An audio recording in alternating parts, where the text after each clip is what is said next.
kelompok 4 akan mempresentasikan hasil diskusi kami dengan judul prinsip modulasi yang digunakan pada sistem telekomunikasi bergerak seluler. Saya yang bernama Francisca Eglesia Valenia Burnababan. Saya Miguel Jonathan Brimsa sendiri.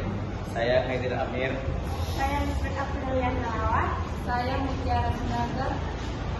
Adapun latar belakangnya yaitu perkembangan teknologi telekomunikasi bergerak seluler telah mengalami kemajuan yang sangat pesat dalam beberapa dekade terakhir. Salah satu aspek penting yang mendasari kemajuan tersebut adalah teknik modulasi yang digunakan untuk mentransmisikan data melalui jaringan nirkabel. Modulasi merupakan proses penumpangan informasi pada sinyal pembawa ataupun carrier yang memungkinkan pengiriman informasi jarak jauh tanpa menggunakan kabel. Sistem telekomunikasi bergerak seluler modern membutuhkan teknik modulasi yang efisien untuk memenuhi kebutuhan akan kapasitas data yang tinggi, ketahanan terhadap gangguan, efisiensi spektrum, dan komunikasi daya yang rendah. Seiring dengan evolusi dari generasi pertama yaitu 1G hingga generasi kelima yaitu 5G dan pengembangan menuju generasi ke-6 yaitu 6G, teknik modulasi juga mengalami evolusi yang signifikan. Adapun modulasi itu sendiri merupakan proses penumpangan sinyal informasi pada sinyal pembawa ataupun carrier dengan frekuensi yang lebih tinggi. Tujuan utama modulasi ini adalah untuk memungkinkan transmisi sinyal informasi melalui media transmisi dengan cara yang efisien. Dalam konteks telekomunikasi bergerak seluler, modulasi sangat penting karena memungkinkan pengiriman informasi melalui media nirkabel dengan efisiensi tinggi. Nah, modulasi pada dasarnya memiliki beberapa tujuan yang penting. Di antaranya yang pertama, mengatasi keterbatasan perangkat dan media transmisi. Yang kedua, mengurangi dimensi antena.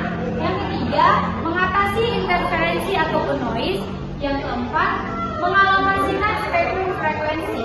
Yang kelima, multifungsi untuk transmisi beberapa sinyal secara bersamaan. Kemudian materi yang selanjutnya akan dijelaskan teman saya Lisbeth.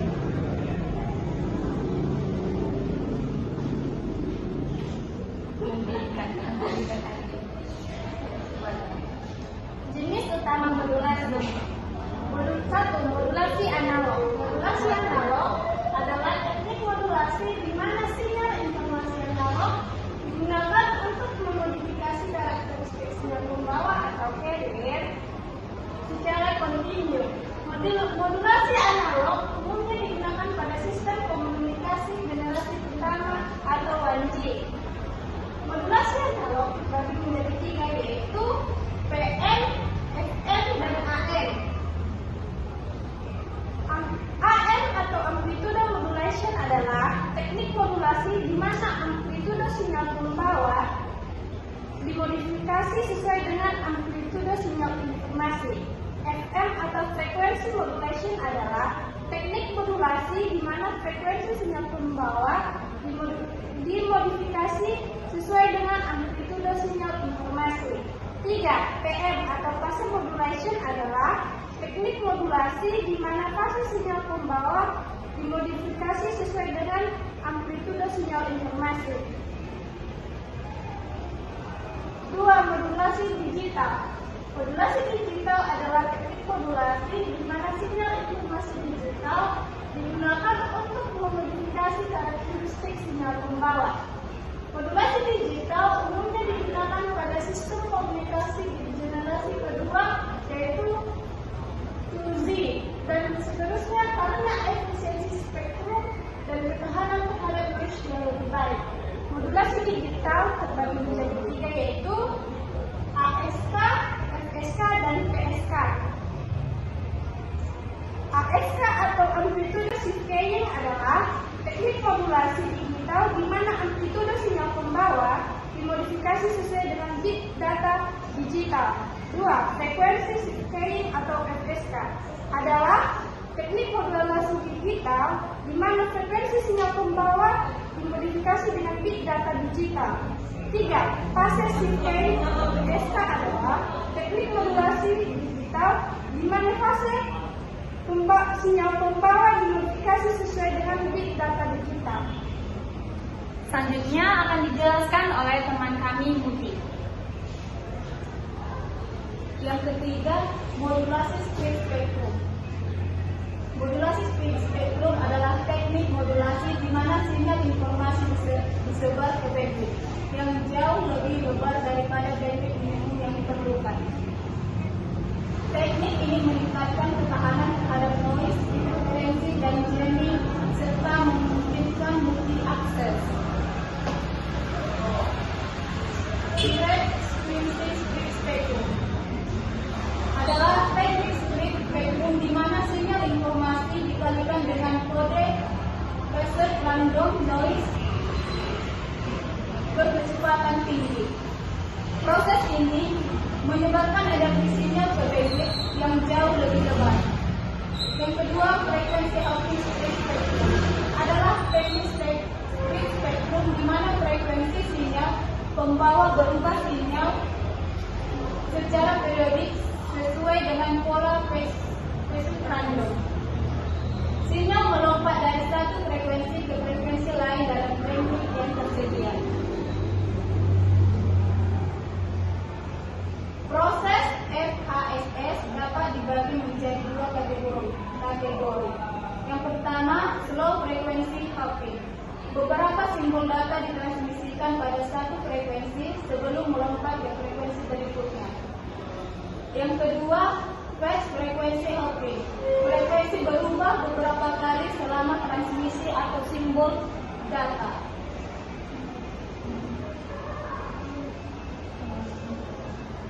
Dalam penjelasan gambar samping, gambar ini berbasis frekuensi hopping split spectrum. Yang pertama, user data atau data pengguna. Data biner 0 dan 2 dikirim dengan periode simbol TS. Yang kedua, slow hopping. Setiap data, misalnya 3 bit, dikirim menggunakan satu frekuensi yang tetap selama periode TS. Frekuensi hanya berubah setiap beberapa simbol. Yang ketiga, fast hopping. Frekuensi berubah lebih sering bahkan dalam satu simbol. Dalam contoh ini, setiap bit mengalami beberapa perubahan frekuensi dalam waktu cik-cik. Slow hopping lebih tahan terhadap interferensi frekuensi sempit, sedangkan fast hopping lebih sulit untuk disadap dan lebih kebal terhadap gangguan. Menunjukkan perbedaan antara slow frequency hopping dan fast frequency hopping dalam sistem komunikasi.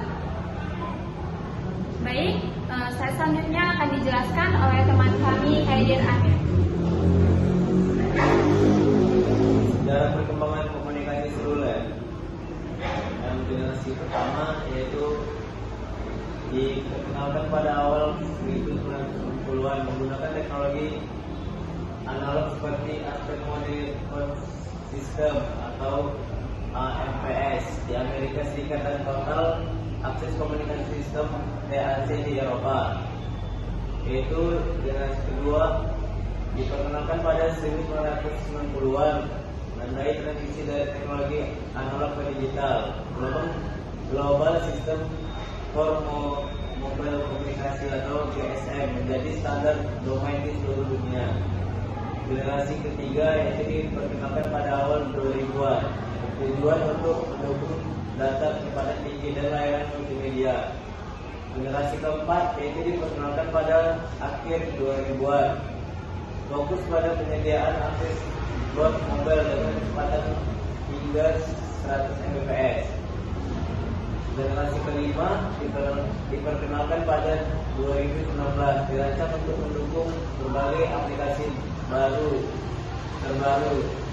Internet of Things atau IoT, kendaraan otonom dan industri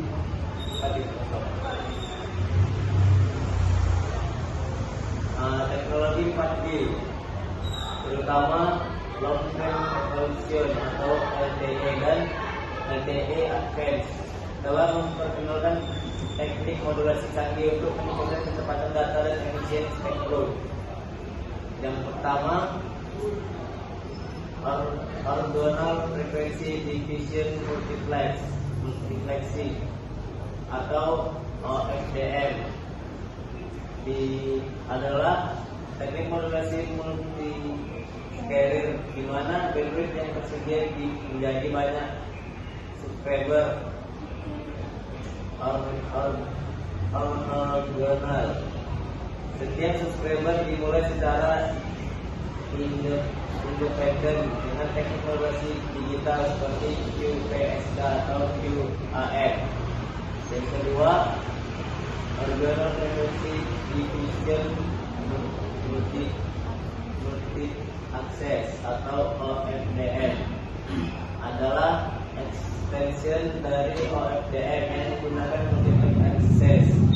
Dalam OFDM, carrier dialokasikan secara dinamis ke pengguna yang berbeda dengan beberapa pengguna secara simultan.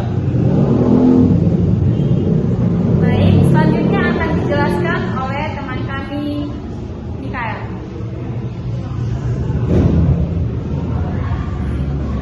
OFDM memiliki beberapa keuntungan dibandingkan OFDM, termasuk satu, fleksibilitas dalam alokasi sumber daya, dan dua, diversity gain melalui frekuensi mobbing, dan ketiga, granularity halus dalam alokasi bandwidth pengguna. Modulasi pada teknologi 5G. Teknologi 5G telah memperkenalkan teknik modulasi yang canggih untuk mendukung berbagai kasus penggunaan dengan persyaratan yang singkat dan persyaratan yang sangat berbeda, mulai dari komunikasi ultra reliable dan low latency hingga massive machine type communication. 1. Non-orthogonal multiple access atau NOMA adalah teknik multiple access di mana beberapa pengguna berbagai sumber daya yang sama dalam waktu, frekuensi atau kode, tetapi dialokasikan dengan level yang berbeda.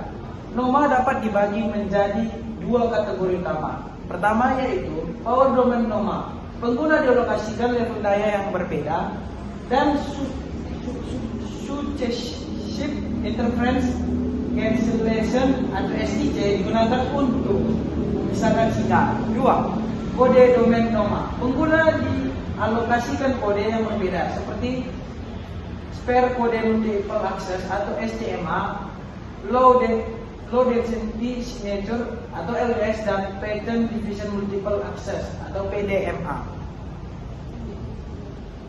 Selanjutnya dijelaskan sama saya Lisbeth. 2. Generalized Frequency Division Multiplexing atau GFDM adalah teknik modulasi multi-carrier yang lebih fleksibel dibandingkan OFDM. Dalam GFDM, sinyal dibagi menjadi blok independen dengan setiap blok berisi beberapa subsimbol dan subcarrier. 3. Filter Bar Multi-Carrier atau FDMC adalah teknik modulasi multi-carrier di mana setiap subcarrier difilter secara individu untuk mengurangi side loss dan interferensi antar subcarrier. Berbeda dengan OFDM yang menggunakan rectangular safety, FDMC menggunakan filter yang lebih kompleks. Perbandingan teknik telekomunikasi. Parameter efisiensi spektrum. Analognya rendah, digitalnya sedang tinggi, untuk spektrumnya tinggi. Parameternya ketahanan noise. Analognya rendah, digitalnya tinggi, spektrumnya sangat tinggi. Parameternya kompleksitas. Analognya rendah, digital sedang, spektrumnya tinggi. Parameter konsumsi daya. Analognya tinggi, digitalnya sedang rendah, spektrumnya sedang. Baik, adapun kesimpulan dari presentasi kami hari ini adalah teknik modulasi merupakan elemen kunci dalam sistem komunikasi nirkabel yang terus berkembang untuk memenuhi kebutuhan akan konektivitas yang lebih cepat, efisien, efisien, dan handal. Berbagai tantangan dalam penerapan teknik modulasi modern perlu diatasi melalui penelitian dan inovasi yang berkelanjutan. Dengan perkembangan teknologi 6G, teknologi modulasi yang lebih canggih diharapkan dapat mendukung komunikasi masa depan yang lebih baik. Selain itu, kolaborasi antara industri, akademis, dan pemerintah sangat diperlukan dalam mengembangkan standar komunikasi yang lebih optimal.